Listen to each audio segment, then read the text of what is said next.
everybody, it's Dr. Jo, and today I'm going to show you how to stretch your anterior tibialis. So let's get started. Disclaimer alert, disclaimer alert. So the anterior tibialis is the front of the shin right there.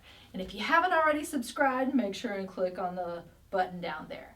So this is a part of my office stretching series. It's a real-time stretch. I have a whole bunch of them going from head to toe. So if you want to check out some more of those, make sure you click on the link up there. So I'm going to have my timer going. It's going to be 30-second stretches. We're going to do 3 on each side with a little 10-second rest break in between. So I'm going to go ahead and start it and then kind of talk you through the stretches as we go.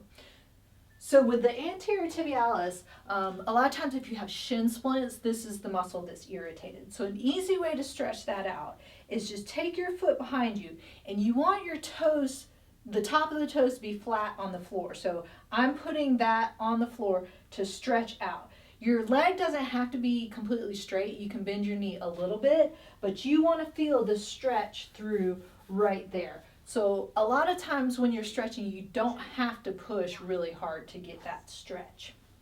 You can also move your foot around a little bit to stretch the inside and then stretch the outside, so you're kind of getting that whole shin area. And I like doing that, especially after I do exercises or if I go for a run. So if I have my foot down like this, I can kind of turn it in to get that inside of the shin, and then I can roll my toes to the outside, really to get that anterior tib stretch right there.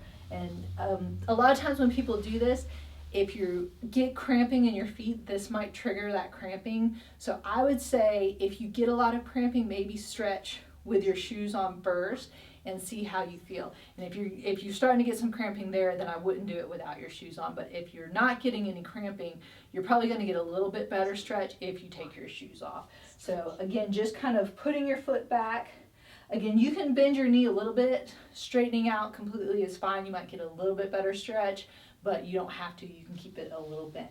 And again, I like to kind of halfway through roll it to the outside and then roll it to the inside. So you can kind of see, let me pull up there, so you can see I'm pushing out on the big toe there and then kind of rolling out to the pinky toes right there just to get that stretch all the way around.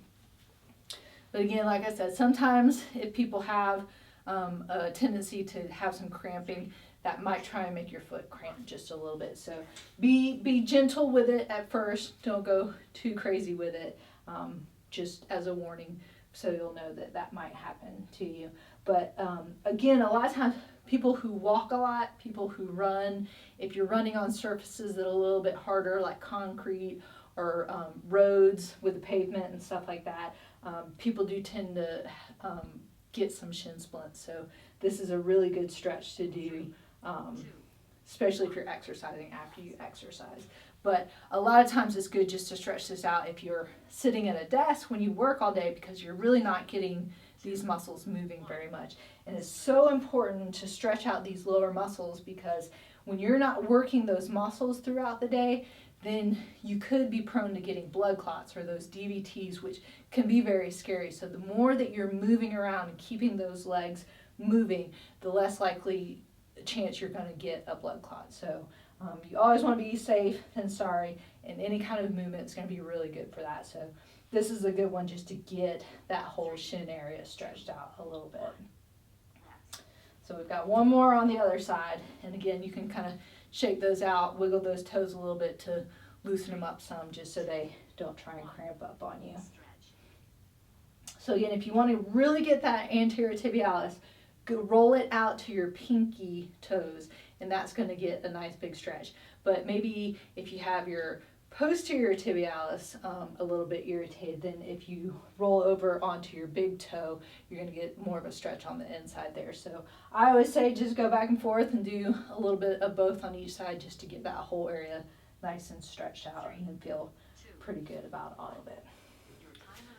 So there you have it. That's your anterior tibialis stretches. Remember, this is part of my office series, so if you want to check out some other awesome stretches from head to toe real time, make sure and click on the link up there.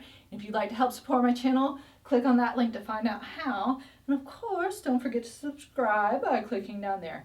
So remember, be safe, don't let those toes cramp up on you. Have fun, and I hope you feel better soon.